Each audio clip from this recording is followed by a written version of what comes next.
Voy a hablar en castellano, voy a hacer un análisis de la situación de la movilización social en el Estado español y espero que después, en el turno abierto, como hay muchas personas del Estado español, que puedan complementar la aportación que voy a hacer aquí, que por cuestiones de tiempo va a ser breve.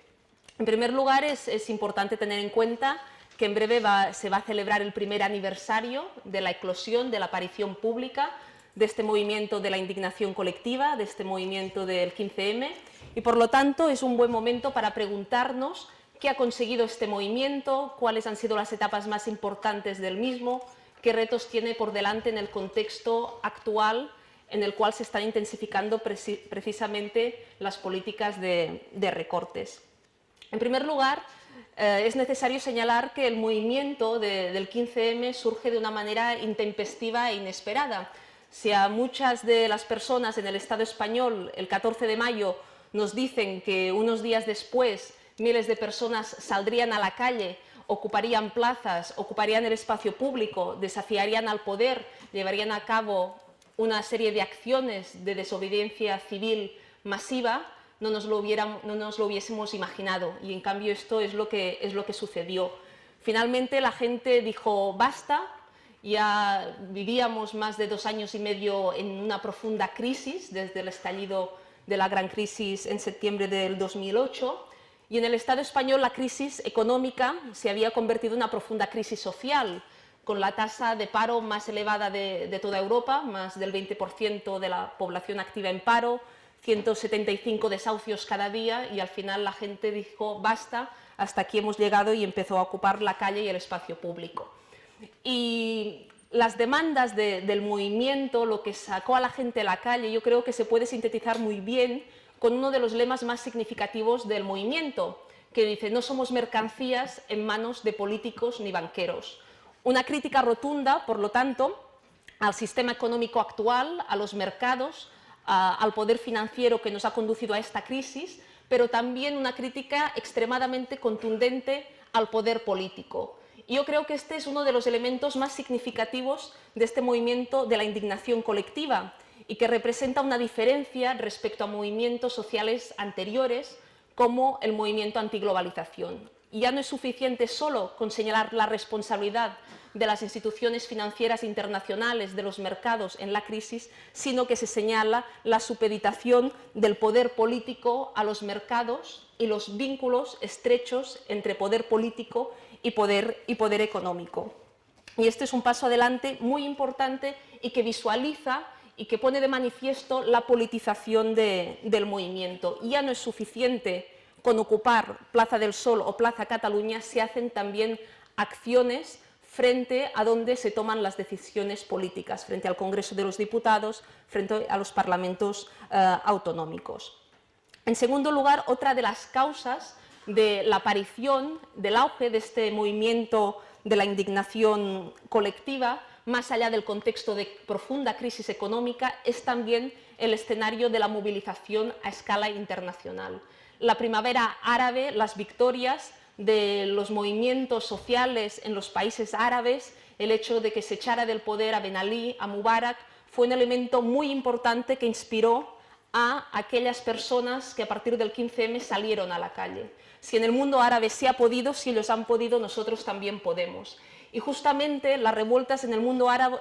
devolvieron la confianza en que la acción colectiva, en que la organización permite cambiar las cosas, devolvieron la confianza en el nosotros. Y esto es extremadamente importante. Y por lo tanto vemos la influencia de la primavera árabe en el movimiento y de hecho se toma la ocupación de las plazas como un elemento simbólico y significativo a partir de la ocupación de la plaza Tahrir en Egipto, de la Casbah en Túnez, y también se lleva a cabo en el Estado español.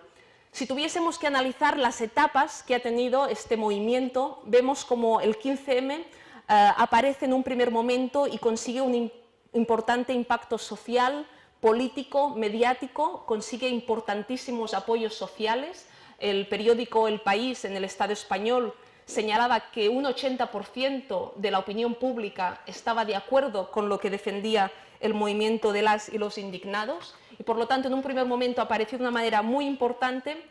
A partir del verano el movimiento se enraizó más en lo local, en el trabajo en los barrios, y por lo tanto llevó esta indignación a un trabajo mucho más concreto y local y perdió en cierto modo una cierta visibilidad, una capacidad de golpear juntos públicamente con un mayor impacto. Y ese otoño que todo el mundo esperaba que fuese muy caliente, después de la primavera caliente que tuvimos con la aparición del 15M, no lo fue tanto el otoño caliente, más allá de la manifestación del 15 de octubre, de la movilización a escala global, pero ahora vemos que a lo mejor el otoño no fue caliente, pero que la primavera se nos adelantó, en el sentido que ya han empezado a haber importantes movilizaciones en el Estado español, del movimiento estudiantil, una huelga general que fue extremadamente masiva y, por lo tanto, esperamos ahora un repunte importante de la movilización social, sobre todo a raíz de las convocatorias del 12 y del 15 de mayo. ¿Y qué ha conseguido este movimiento de la indignación colectiva? En primer lugar, un elemento extremadamente importante, que es romper con la resignación, el desánimo y el escepticismo imperante frente a la crisis. El movimiento devolvió, como decía antes, la capacidad de volver a confiar en el nosotros, en la capacidad de cambiar las cosas desde abajo. Y por eso uno de los lemas del movimiento en Barcelona es juntas podemos hacerlo, juntas podemos cambiar las políticas actuales que nos imponen los de arriba, que nos imponen unos políticos que, como dice el movimiento, no nos representan y que están supeditados al capital y a los intereses financieros y a la banca. En segundo lugar, es un movimiento que trasciende el núcleo de activistas y militantes. Ya no son los activistas y militantes que vemos manifestación tras manifestación, sino que son muchas nuevas personas que se suman a la lucha, una nueva generación militante de gente joven y también personas mayores que a lo mejor estaban en sus casas, que vuelven a salir a las plazas y se movilizan de nuevo. Y por lo tanto es un movimiento muy amplio, muy plural, a pesar de que a veces se intente estigmatizar que solo forman parte del mismo gente joven. No, hay gente joven, hay gente mayor que lucha contra la privatización del sistema sanitario, etcétera, etcétera. Y vemos también como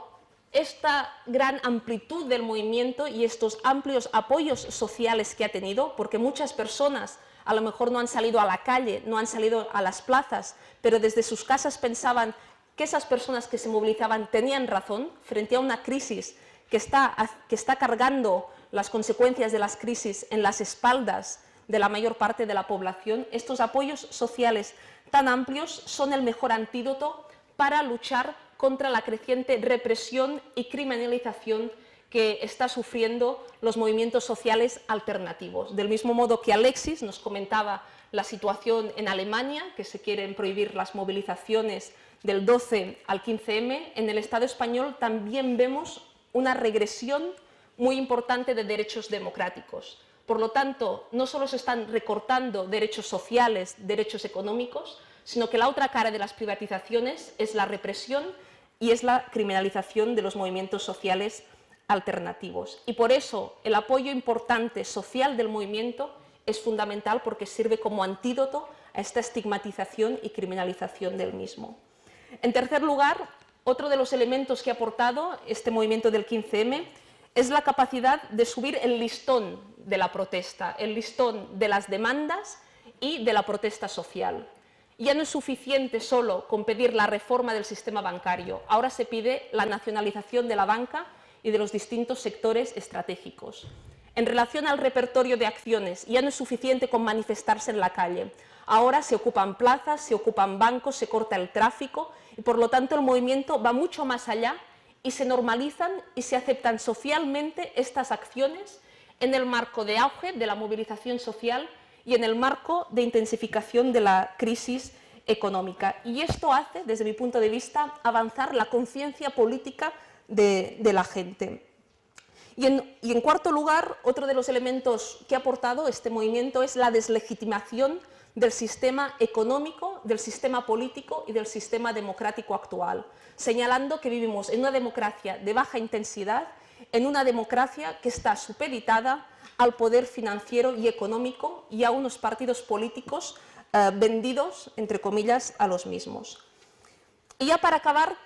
cuáles son los retos y las perspectivas de futuro de este movimiento de la indignación colectiva en el contexto de crisis